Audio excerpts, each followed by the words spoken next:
রাজনীতির ময়দানে যারা কাজ করেন, বিভিন্ন দলের মধ্যে মতের পার্থক্য থাকা খুবই স্বাভাবিক, এবং এই পার্থক্যের কারণে রাজনৈতিক সিদ্ধান্ত ভিন্ন ভিন্ন হয়।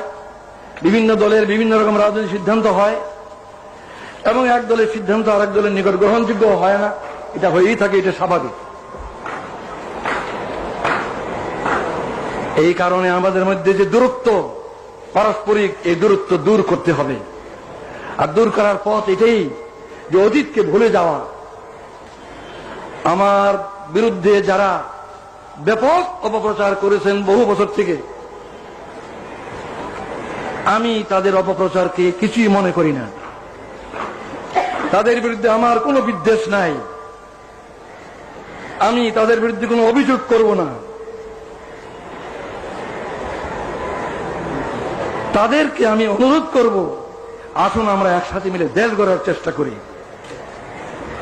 আমারও যদি কোনো ভুল হয়ে থাকে, ইচ্ছাকৃতভাবে দেশের এবং জনগণের ক্ষতির কোনো চেষ্টা আল্লাহর রহমতে আমি কোনোদিন করিনি।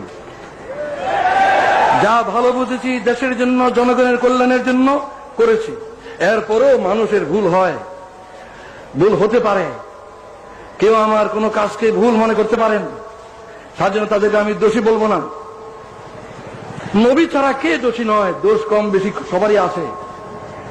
তাই যারা আমার কোনো কাজকে ভুল মনে করেছেন, আমার কোনো কাজে অসন্তুষ্ট হয়েছেন, আমার কোনো কাজে ব্যথিত হয়েছেন, দুঃখ পেয়েছেন, আমি তাদের সবার কাছে জানাচ্ছি, আপনাদের এই বেদনার সঙ্গে আমি শরীক, আমিও দুঃখিত।